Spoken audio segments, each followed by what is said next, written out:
Hello guys, welcome to my channel. আজকে দুপুরে ছিল বাংলাদেশ ভার্সেস পাকিস্তানের women's Asia cup rising star semifinal, যেখানে বাংলাদেশ পাকিস্তানকে ইজিলি হারিয়ে দিছে। প্রথমে ব্যাট করে বাংলাদেশ এই টুর্নামেন্টে নিজেদের সবথেকে কম রান করছে ১১০, ১১১ টার্গেট দিচ্ছে পাকিস্তানকে। কিন্তু তারপরেও ৫৪ রানে বাংলাদেশ ম্যাচটা জিতে গেছে দুর্দান্ত বোলিংয়ের মাধ্যমে। ২২ তারিখে দুপুর ১টার সময় ফাইনাল খেলা হবে এবং ফাইনালে আসছে বাংলাদেশ এবং ইন্ডিয়া। ইন্ডিয়াও তাদের গ্রুপে টপ করছে, বাংলাদেশও তাদের গ্রুপে টপ করছে এবং এই টুর্নামেন্টে বাংলাদেশ এই পর্যন্ত একটাও ম্যাচ হারেনি, কিন্তু ইন্ডিয়া একটা ম্যাচ হারছে, তাও আবার ইউএইর কাছে।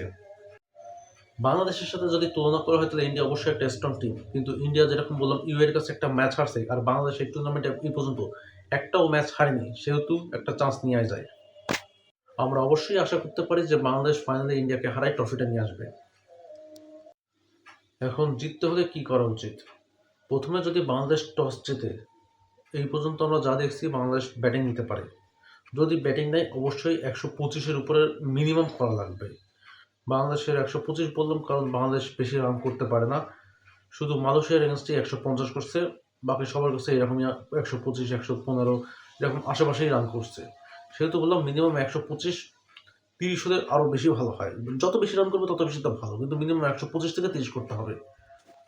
বাংলাদেশ যখন বোলিংয়ে আসবে তখন ম্যাচটাকে নিজের কন্ট্রোলে রাখার জন্য পাওয়ার প্লেতেই ২টা থেকে ৩টা উইকেট নিয়ে নিতে হবে।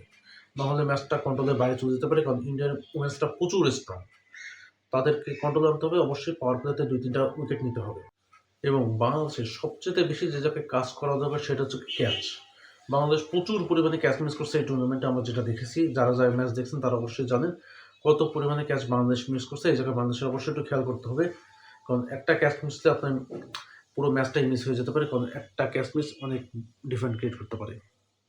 সো আজকের ভিডিওটা এই পর্যন্তই। আশা করি ভিডিওটা ভালো লাগছে। ভিডিওটা ভালো লাগলে অবশ্যই চ্যানেলটিকে সাবস্ক্রাইব করতে দেবেন, ভিডিওটিকে একটি লাইক করে দেবেন এবং বাংলাদেশের সকল প্রকারের স্পোর্টস নিউজের আপডেটের জন্য আমার চ্যানেলকে ফলো করতে পারেন।